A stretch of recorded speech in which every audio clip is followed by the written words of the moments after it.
माधव राधे।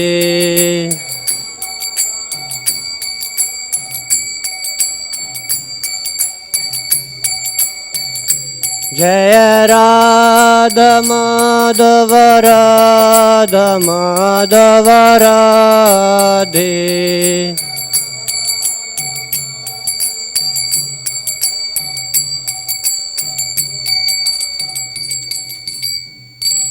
जय ओम विष्णुपाद परमहंस परिव्रजकाचार्य स्तोत्र सत अभय चरणारविंद भक्ति वेदांत स्वामी श्रील प्रभुपाद की जय। इस्कॉन फाउंडर आचार्य बीबीटी फाउंडर आचार्य श्रील प्रभुपाद की जय। ग्रंथराज श्रीमद् भागवतम की जय। निताय गौर प्रेमानंदी हरि हरि बोल। All glories to the assembled devotees Hare Krishna. All glories to the assembled devotees Hare Krishna. All glories to the assembled devotees Hare Krishna. All glories to Shri Shri guru and Gaurang.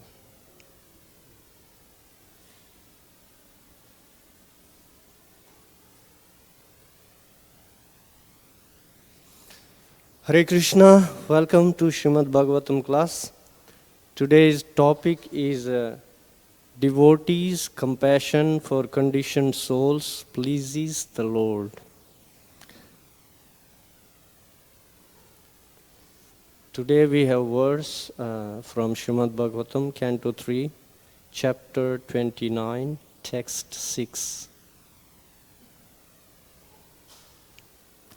ओम नमो भगवते वासुदेवाय। ओम नमो भगवते वासुदेवाय। ओम नमो भगवते वासुदेवाय।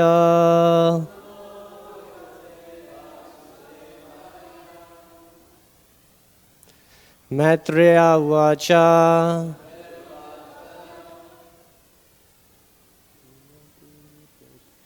इति मातुर्वचाश्लक्ष्णम् प्रतिनन्द्य महामुनिः आभभासे कुरु श्रेष्ठ प्रीतस्तां करुणार्दिता। मैत्रेय उवाच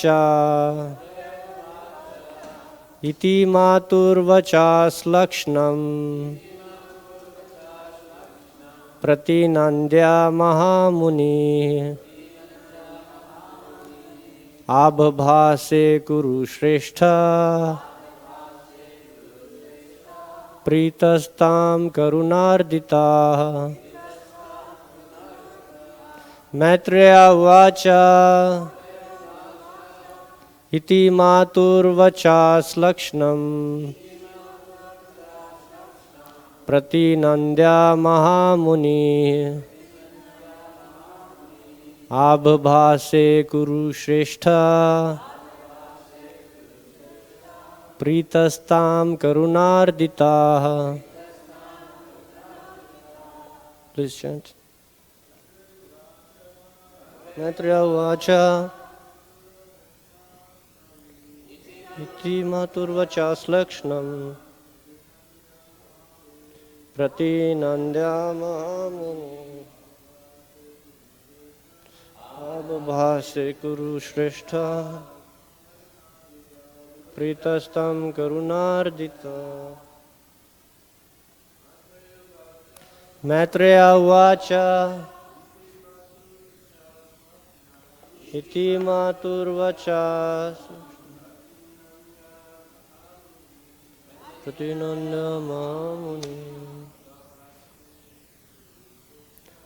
आभभासे कुरु श्रेष्ठ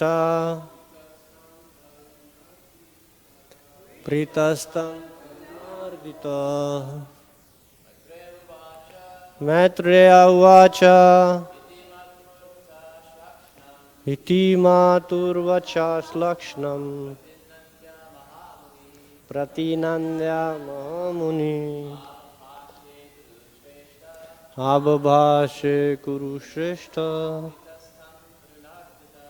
प्रीतस्तं करुणार्दिता। माता जी Maitreya uvacha iti maturvacha slakshnam Pratinandya Mahamuni Abhabhase Kuru Shrestha.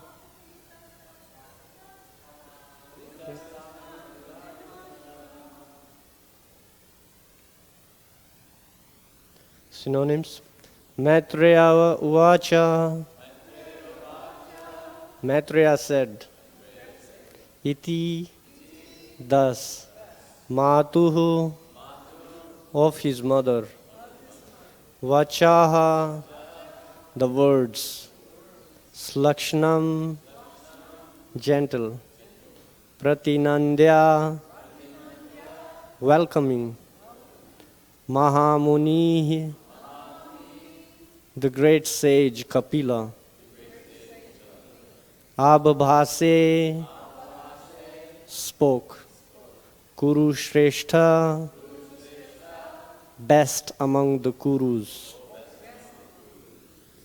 Vidura, Paritaha, pleased, Tam, to her, Karuna, with compassion, Ardita, moved. Translation and purport by His Divine Grace, Abhay Charnarvind Bhaktivedanta Swami Srila Prabhupada. Srila Prabhupada ki jai. Translation. Sri Maitreya said, O best among the Kurus, the great sage Kapila, moved by great compassion and pleased by the words of his glorious mother, spoke as follows. Purport. Lord Kapila was very satisfied by the request of his glorious mother because she was thinking not only in terms of her personal salvation, but in terms of all the fallen conditioned souls. The Lord is always compassionate towards the fallen souls of this material world, and therefore He comes Himself or sends His confidential servants to deliver them. In Bhagavad Gita, it is clearly stated that persons who are trying to elevate the condition of the fallen souls by preaching the conclusion of Bhagavad Gita, namely full surrender unto the personality of Godhead, are very dear to Him. Thus, when the Lord saw that His beloved mother was very compassionate towards the fallen souls, He was pleased, and He also became compassionate towards her.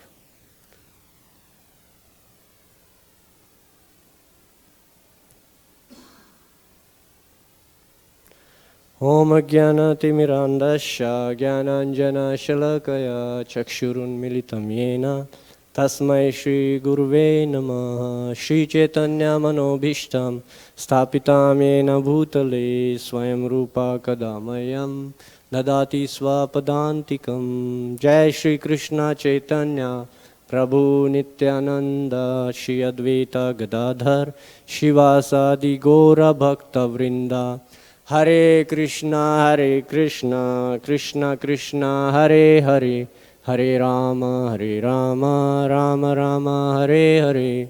Vanchakalpa tarubhascha, kripa sindhubhya eva cha, patitanam pavanebhyo, vaishnavebhyo, namo namah. Hare Krishna. So, now Lord Kapila, he will start to give more detailed information on Bhakti Yoga, pure devotional service.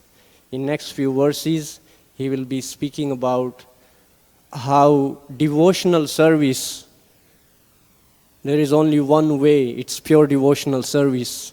But depending on the condition of the practicing devotees, it may appear to be influenced by different modes of material nature.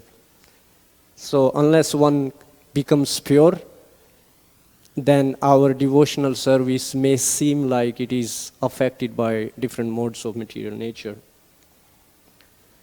But in this verse specifically, it's mentioned how the Lord Kapila, he became more compassionate toward his glorious mother. Why? Because she was not thinking of her own salvation.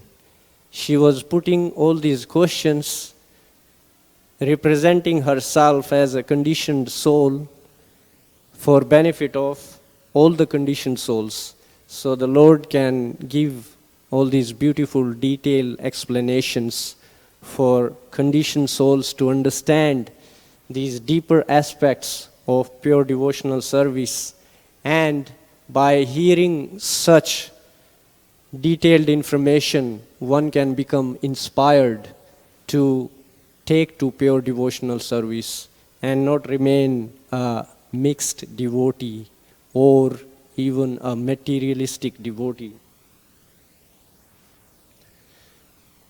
So this picture we see is Lord Shiva. He drank the poison from the churning of the ocean that came out, and it's described in Srimad Bhagavatam, his throat became blue because of that. And he got this name, Nilakant Mahadev.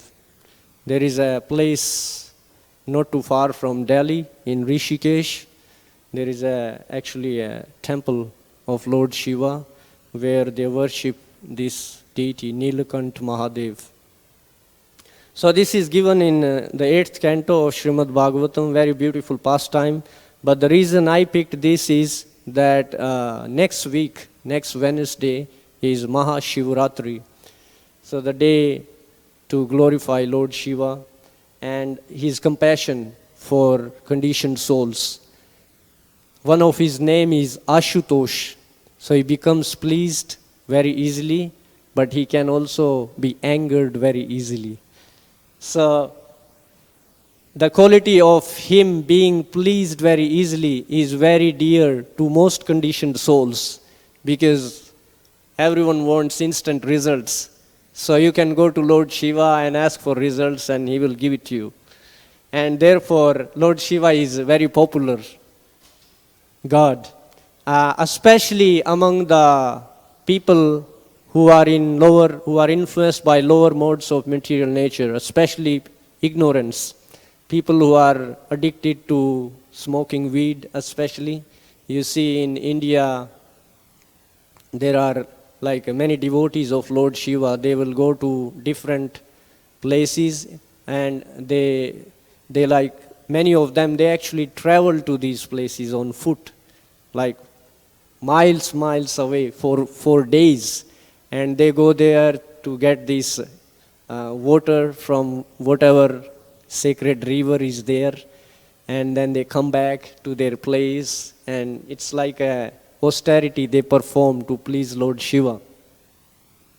And also, many of them, they smoke ganja. And they say this is Shiva Prasad.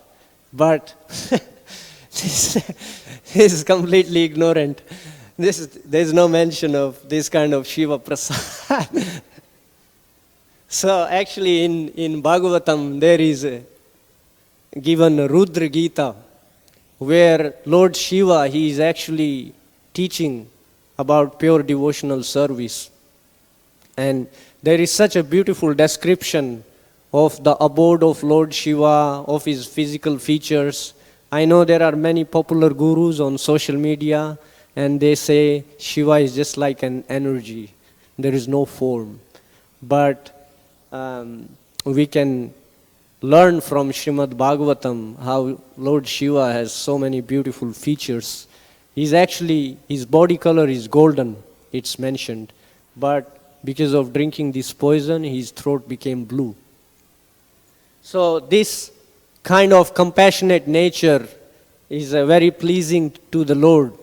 And it's mentioned actually, Lord Shiva is almost like Lord Krishna. He has I believe he has 85% of the qualities of Lord Krishna. So in Chaitanya Charitamrita, also in Nectar of Devotion, there is details given, like how Lord Brahma, he can have, I guess, 75% of the qualities of Lord Krishna. And then Lord Shiva, he comes up to 85. And Lord Narayan, I think he gets close to 95%. But then there are certain qualities which are exclusive to Lord Krishna only. No one else has them. So this quality of compassion for conditioned souls is very pleasing. And we can see from this purport how Lord Kapila, he was very pleased to see her mother's mood of compassion for all the conditioned souls. And it inspired him to speak more about pure devotional service. And we're going to hear more in next few verses how he's giving such a beautiful description of pure devotional service and how one should aspire to become a pure devotee and not remain a mixed devotee. Because mixed devotee is not at all pleasing to Lord Krishna. He's not interested in that. We can see even the example of greatest devotees, even the gopis, when they manifested certain traces of pride, Lord Krishna left them. Because he's not interested in anything like not 100% pure. He's completely pure, so he is interested only in pure.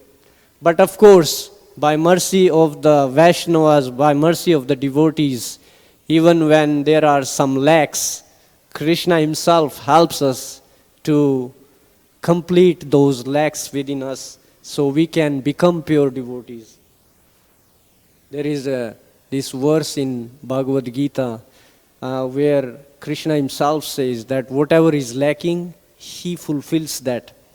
And there is one great devotee, he was writing commentary on the Bhagavad Gita, and when he came to this verse, so he had certain a moment's confusion, that he was thinking Lord Krishna personally doesn't come. Maybe he sent some devotees or some other way, but he personally doesn't come to deliver.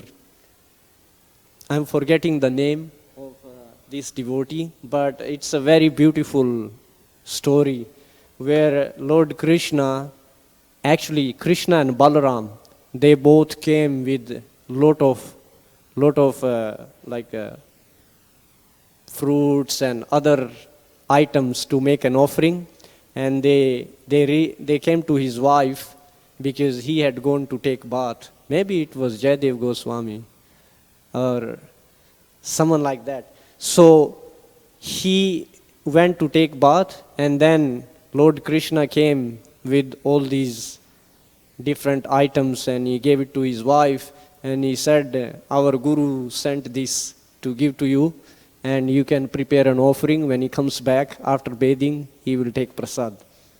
So she started doing all that, and then Lord Krishna, he changed that line where he had marked, because he had crossed that part that Krishna personally delivers what's lacking. I think it's verse 9, Bhagavad Gita, chapter 9, text 22. So he crossed that line, and then when his wife, she asked them that you should stay to take prasad, and they were like, no, we have to go because we need to go back to the Guru and assist him with some things, because he was very upset and all that. And it's mentioned that because he crossed that line, there were marks on the back of Krishna, like some marks of someone hitting his back. And so he showed his back to his wife. That looked like he will get very angry and we should go. So they left, and then I think it was Jayadev Goswami. He came back and he went to, he got ready, he asked like about prasad, and so then he went back to see his writing, and he saw that line was changed where he had crossed. The line was again written as it is. And he came back and he asked her, like, who brought all this food? Like, how did you make all this exotic preparation? And he was like, I don't know. There were like 2 young boys. They came and they said, you sent them. And they asked me to prepare this offering. So that's what I did.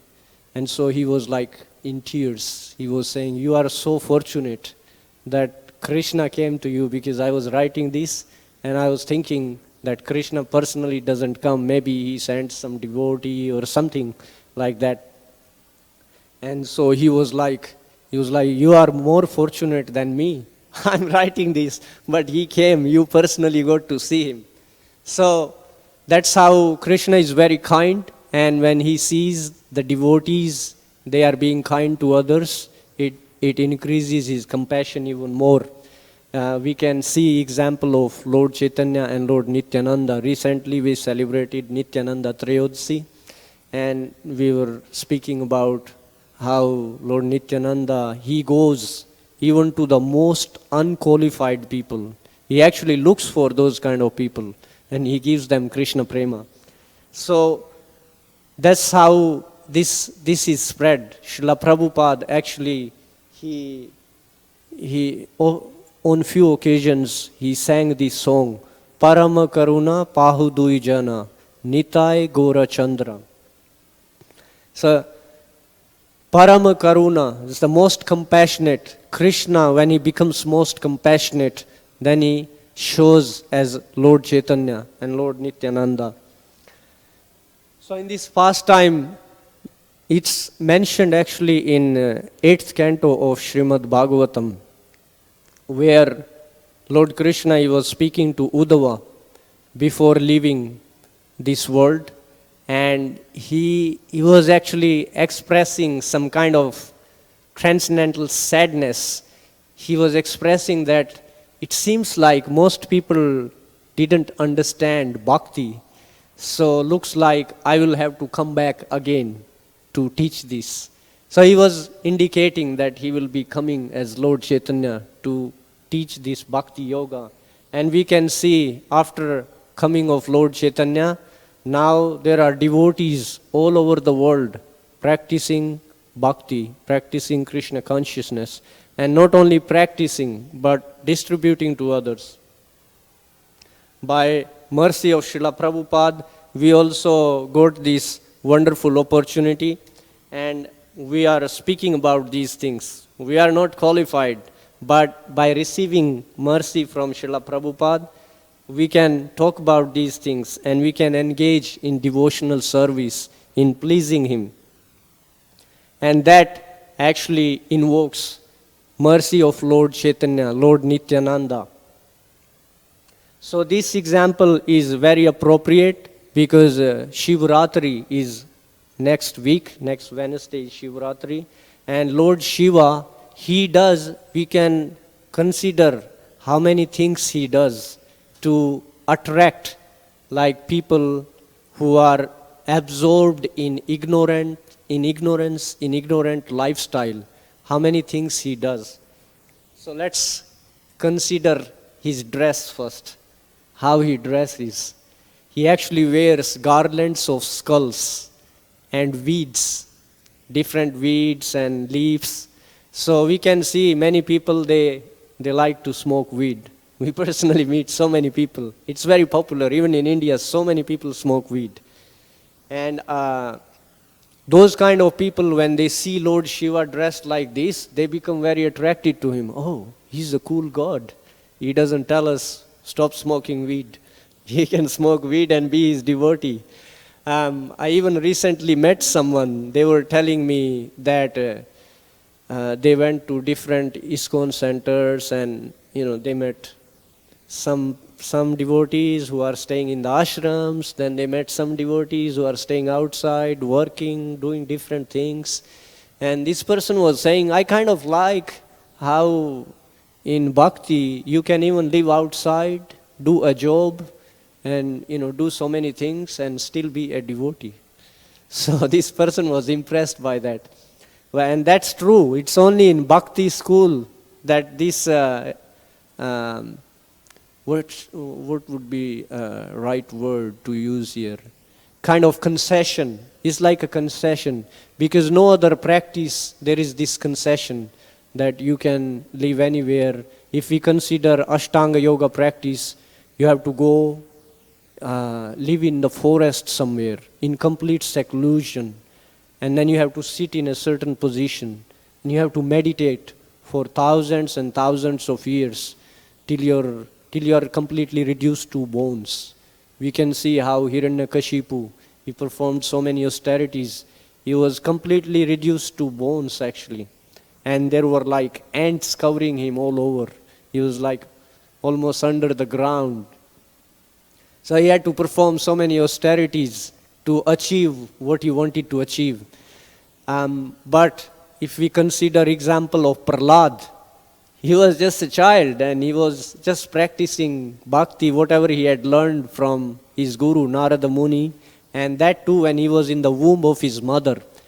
So just by following the simple practice of bhakti, Prahlad, he received what Hiranyakashipu, he received after thousands of years of austerities, of meditation, of staying in like a specific position, staying fixed in one place.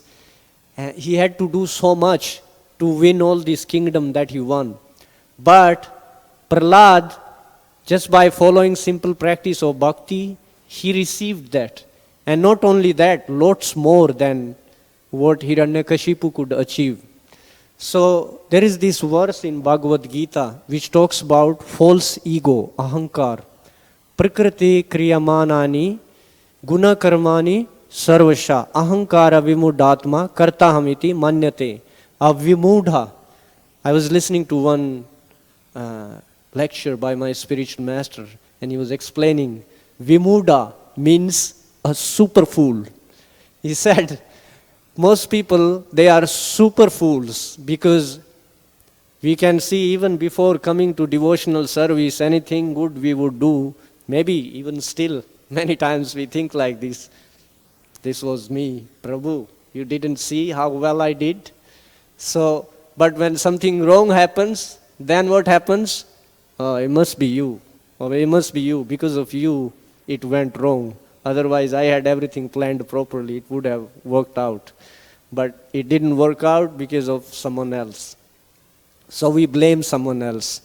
Also, we can see when something really bad happens, like recently there were these wildfires, Southern California, especially Los Angeles, was very badly affected by these wildfires. And what do people say? Where is God? When something like this happens, where is God? Is there a God? Does God exist? But you see, when everything is going smoothly, people are making money, they are able to go to all the hot vacation spots, they can have good time, then they don't say, oh, where is God? Because they are busy enjoying. So they don't have time to ask, where is God? But when something wrong happens, where is God? Is there a God? So people talk like this. But that's like talking like a super fool, vimudha. Because they are thinking everything that they are doing, it's happening because of them. But that's not the only reason things are happening. There are so many other factors. Later in Bhagavad Gita, it's described for any action to happen, there are 5 important factors that are needed. An individual's endeavor is there. So you do get credit for putting your effort. But nothing happens, even though everything is fine, but unless there is sanction of the Lord, it cannot happen. So everything happens by the sanction of the Lord. But when does that sanction come?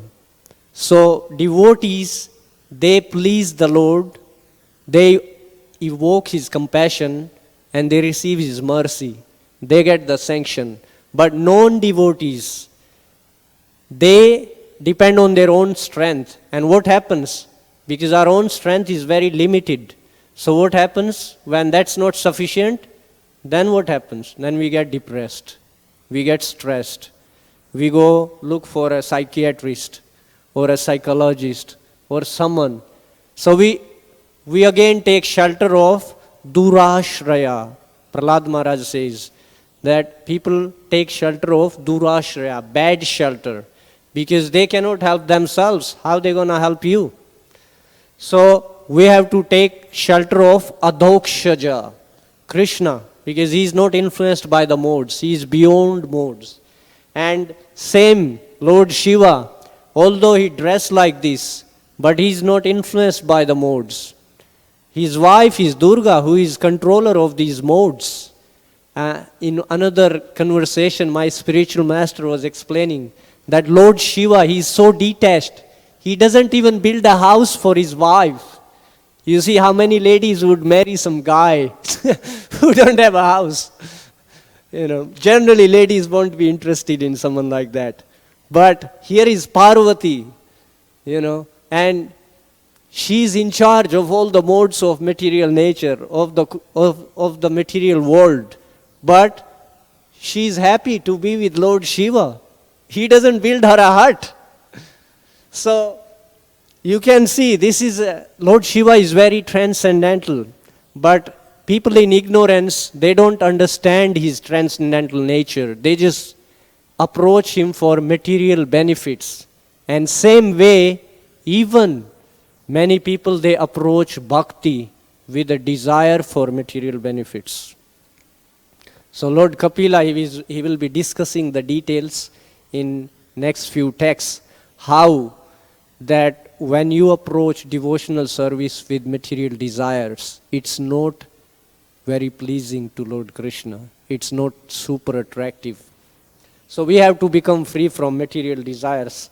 And an easy way to do that is by approaching devotees like Lord Shiva, begging them, by approaching Srila Prabhupada, begging them for their mercy. There is a beautiful pastime in Brihad Bhagavatamrita. Narada Muni, he is going to different devotees and he is looking for who is the devotee who received the maximum mercy from Lord Krishna. So he goes to Brahma first. He starts to glorify Lord Brahma. And Lord Brahma is like, look at me, what I have done, how many times I offended Lord Krishna. And you are saying, I have received his mercy. And then he says, you know actually who you should go to. The person who actually received mercy of Lord Krishna is Lord Shiva. Look at him. Lord Krishna was there, present, when this poison came out from the churning of the ocean. But Lord Krishna didn't do anything about it. He asked Lord Shiva, okay, go ahead, drink the poison. And Lord Shiva drank the poison, and his throat became blue, and he got the name Nilakant. So Lord Shiva is glorified for doing this. So Lord Krishna takes pleasure in glorifying his devotees. He wants his devotees to receive the credit. So same way like how we were talking on Lord Nityananda appearance day, how Srila Prabhupada, he got the credit for distributing bhakti, distributing Krishna consciousness all over the world. Lord Chaitanya himself, he could have done it, but he didn't do it. So this was saved for Srila Prabhupada. Now one way, there are so many ways Srila Prabhupada is distributing this mercy. One way is distributing this mercy is by distributing this wisdom through the books. So this is one very nice experience we had recently in an event we went to. Let's see if this will play. So this is a short video of an experience with someone who is following following Catholic faith, and they were like, They've been listening to Bhagavad Gita for 4 years, I believe, and they were interested in Bhagavad Gita. I don't know if this is going to play. You know how to?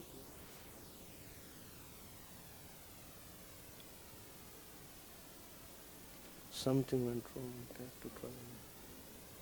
Yeah. It's connected, right? So let's see.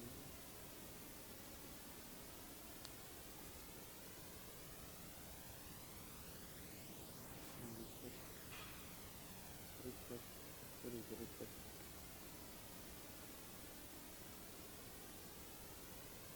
Yeah. Okay. Sound. I don't have it.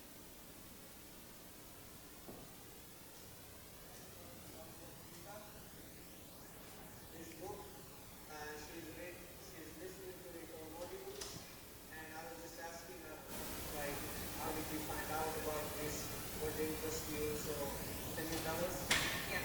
So I was given a book about many inspirational leaders like Mother Teresa and Gandhi. And Gandhi, mentioned his many religions, and in one of them he talked really good and a lot about the power of Gita. I think I'm saying it wrong. But and then that's when I downloaded it on Audible and heard it, and it changed my life. And I'm Catholic. I'm very Catholic, but it changed. It's very inspiring. It's a very beautiful book. So you are saying you heard about Bhagavad Gita from Gandhi, Yes. Yes. and what was it that he said that inspired you to look into this book?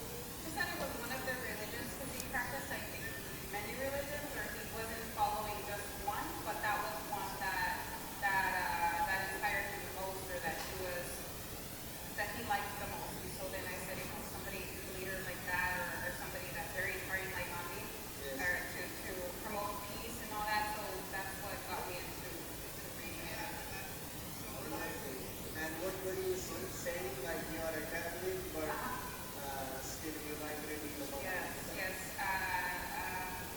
So I'm Catholic.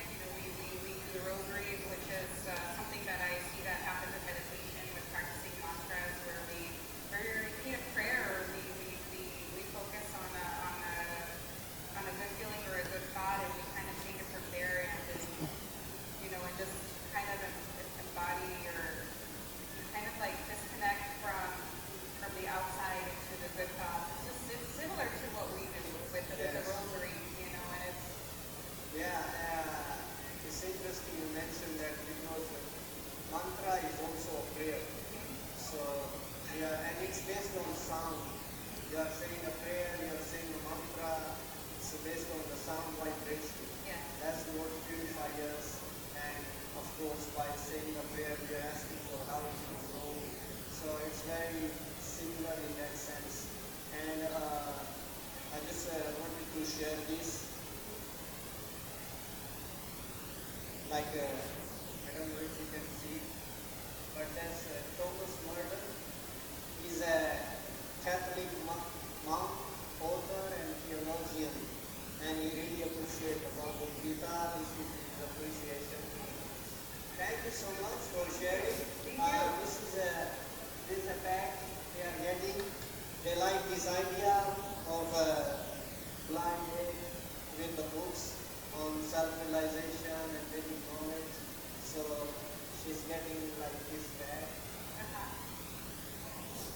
Yes. So I wish you all the best with your reading and your practicing. I hope this wisdom will help you in your journey. Yes, it does. It is. How long have you been listening to these things or studying these things? I heard it on Audible about 4 years ago. 4 years ago.